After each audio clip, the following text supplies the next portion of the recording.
नमस्कार दोस्तों। आज हम देखेंगे कि अस्तित्ववाद के अनुसार शिक्षा का अर्थ क्या होता है, शिक्षा के उद्देश्य क्या होने चाहिए, उसका पाठ्यक्रम, उसकी शिक्षण विधियाँ तथा शिक्षक के क्या गुण होने चाहिए। तो जब हम अस्तित्ववादी शिक्षा की बात करते हैं तो अस्तित्ववादी जो है शिक्षा को जो है मनुष्य की एक प्रक्रिया या प्रवृत्ति मानते हैं।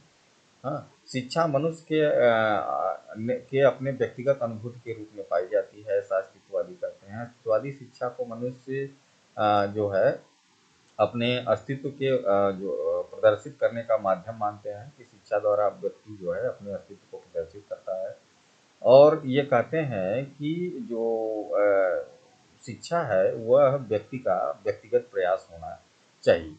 शिक्षा के संदर्भ में इन्होंने कहीं कोई बात तो नहीं कही है, लेकिन जो है जो उसके उद्देश्य हैं उसके आधार पर शिक्षा को समझा जा सकता है कि वही शिक्षा सार्थक है जो बालक की स्वतंत्र चेतना का विकास करते हुए उसमें निर्णय लेने, योजना बनाने तथा औचित्य स्थापना करने के लिए सहयोगी हो। इस प्रकार जो है हम कह सकते हैं कि अस्तित्ववादी शिक्षा का तात्पर्य मनुष्य को अपने अस्तित्व का आत्मबोध कराना है, जिससे वह समझे कि पहले मैं ही तभी मैं किसी वस्तु पर विचार करता हूँ। तो ये अस्तित्ववादी शिक्षा का अर्थ है। अब इसके जो है उद्देश्य देखें अस्तित्ववादी शिक्षा के, तो कई उद्देश्य हैं, जैसे स्वतंत्र व्यक्ति का विकास। तो क्योंकि अस्तित्ववादी दर्शन का मूल जो है स्वतंत्रता है, तो ये स्वतंत्र रूप से बालक को शिक्षा देने की बात करते हैं कि ऐसी शिक्षा हो जिसमें बालक में स्वतंत्रता की भावना विकसित हो। दूसरी बात है व्यक्तिगत गुणों एवं मूल्यों का विकास। अस्तित्ववादी मानते हैं कि मनुष्य स्वयं अपने गुणों एवं मूल्यों को निर्धारित करता है, अतः शिक्षा को बालक में व्यक्तिगत गुणों और मूल्यों की योग्यता विकसित करनी चाहिए। तीसरी बात है मानव में अहम एवं अभिलाषा का विकास। इसके संदर्भ में मार्टिन हेडगर का एक कथन है कि सच्चा व्यक्ति अस्तित्व ऊपर से थोपे गए और अंदर से इच्छित किए गए अभिलाषाओं का संकलन है। इसलिए अस्तित्ववाद यह मानता है कि शिक्षा का उद्देश्य मनुष्य की अहम भावना के साथ अभिलाषा का भी विकास करना होना चाहिए। चौथी बात है वास्तविक जीवन हेतु तैयारी। तो इसके संदर्भ में अस्तित्ववादी मानव अस्तित्व जीवन में यातना एवं कष्ट सहकर ही रहेगी, अतः अस्तित्ववादियों ने शिक्षा का उद्देश्य बालक को इस योग्य बनाया जाए कि वह भावी जीवन में आने वाले संघर्षों, कष्टों, यातनाओं को सहन कर सके और उत्तरदायित्वपूर्ण जीवन जी सके। अस्तित्ववादी मृत्यु की शिक्षा देने के पक्ष में है।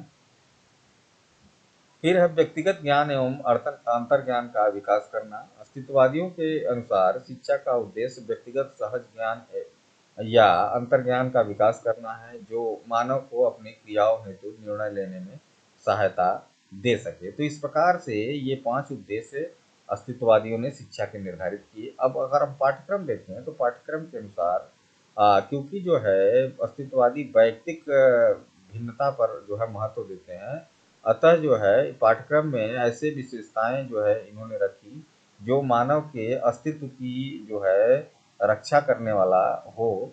अस्तित्ववादी पाठ्यक्रम को जो है बहुत विशाल रखना चाहते हैं, क्योंकि उसमें संपूर्ण परिवेश जैसे आपका प्रकृति है, जीवन है इत्यादि का अनुभव सम्मिलित हो, जिससे जो है उसका अस्तित्व बचा रहे। अस्तित्ववाद समाज विज्ञान को स्थान प्रदान करता है। फिर भी यह पक्ष विचारणीय रहता है कि इसके अध्ययन द्वारा विद्यार्थी को अपने आप ही निरीहता तथा अस्तित्वहीनता का एहसास करवाया जाता है। अस्तित्ववादी वैज्ञानिक विषयों के अध्ययन पर महत्व नहीं देता, क्योंकि वैज्ञानिक अध्ययन निर्वैयक्तिक होता है, इम्पर्सनल होता है। उसमें निजता समाप्त होती है। अस्तित्ववादी वैज्ञानिक सत्य को पूर्ण सत्य नहीं मानते हैं। हाँ, उनके अनुसार व्यक्ति द्वारा जो चयन किया जाता है वह पूर्ण सत्य एवं स्वीकार्य है। अस्तित्ववादी पाठ्यक्रम में कला, साहित्य, इतिहास, विज्ञान, भूगोल, संगीत, दर्शन, मनोविज्ञान तथा विभिन्न विषयों एवं क्रियाओं का विशेष स्थान रहता है। कला, खेल कूद, व्यायाम को जो है यथोचित स्थान मिलता है अस्तित्ववादी पाठ्यक्रम में। ये मुख्यतः आत्म प्रकाशन पर ज़्यादा फोकस करते हैं। शिक्षण विधि के संदर्भ में अस्तित्ववादियों का जो है कहना है कि व्यक्ति स्वयं अपने प्रयत्नों से ज्ञान प्राप्त करता है। जो भी धारणाएं, तथ्य आदि उसने ग्रहण किए हैं और उसका उत्तरदायित्व उसका स्वयं का है। ज्ञान मानवीय होता है। अस्तित्ववादी सामूहिक विधि का विरोध करते हैं। वह शिक्षण प्रक्रिया को पूर्णतया व्यक्ति केंद्रित बनाने के प्रबल समर्थक हैं। सामूहिक विधि व्यक्तिकता के विकास में बाधक होती है। जब एक साथ बच्चों को पढ़ाया जाता है तो ऐसी स्थिति इंडिविजुअलिटी को जो है रोकती है। विद्यार्थी को एकल शिक्षा दी जानी चाहिए, ऐसा अस्तित्ववादी कहते हैं। अंतर्ज्ञान विधि की परिस्थितियां भी विद्यार्थी को दी जानी चाहिए। अस्तित्ववादी प्रश्नोत्तर विधि को भी आवश्यक मानते हैं, क्योंकि यह बालक को प्रदर्शन का अवसर उपलब्ध कराती है। अस्तित्ववादी आत्मीकरण के साथ समस्या विधि के प्रयोग को उचित मानते हैं, क्योंकि इससे जो है व्यक्तिगत योग्यता एवं आत्मदर्शन का पूरा अवसर मिलता है। शिक्षा में अस्तित्ववाद का पूर्ण रूपेण जो है नूतन प्रयास है, परंतु व्यक्तिवादी विचार के कारण शिक्षा में इसका प्रभाव काफी स्पष्ट है, क्योंकि वर्तमान स्वतंत्र युग में व्यक्ति महत्वपूर्ण हो गया है। तो इस प्रकार से जो है शिक्षा ऐसी होनी चाहिए, ऐसी शिक्षण विधियां होनी चाहिए जिससे जो है बालक का व्यक्तिगत विकास हो। शिक्षक के संदर्भ में अस्तित्ववादियों का कहना है, इसमें एक छात्र साहब का बड़ा फेमस कथन है कि मनुष्य जो है वह नहीं है और जो नहीं है वह है। What man is he is not, and what he is not he is. ये सात्रे साहब कहते हैं, जीन पॉल सात्रे। उनके कथन के अनुसार अगर हम जो है शिक्षक की बात करें तो अस्तित्ववाद स्वतंत्रता में विश्वास करता है। अस्तित्ववादी अध्यापकों को स्वतंत्र विचार करने वाला, स्वेच्छा से काम करने वाला, स्वतंत्र मूल्यों को स्थापित करने वाला, आशावादी, व्यवहारिक एवं निर्भीक मानते हैं।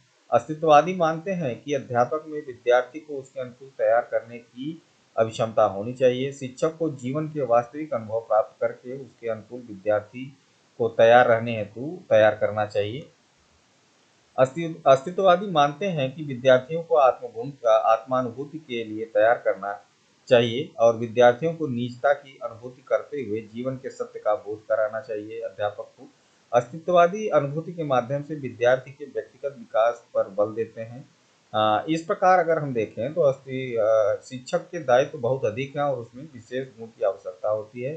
शिक्षक से यह अपेक्षा की जाती है कि वह विषय सामग्री के प्रस्तुतिकरण में विद्यार्थियों को उसके सत्य की खोज के लिए स्वतंत्रता प्रदान करे। तो शिक्षक को हमेशा विद्यार्थियों को स्वतंत्रता प्रदान करनी चाहिए जिससे वह जो है सत्य की खोज कर सके।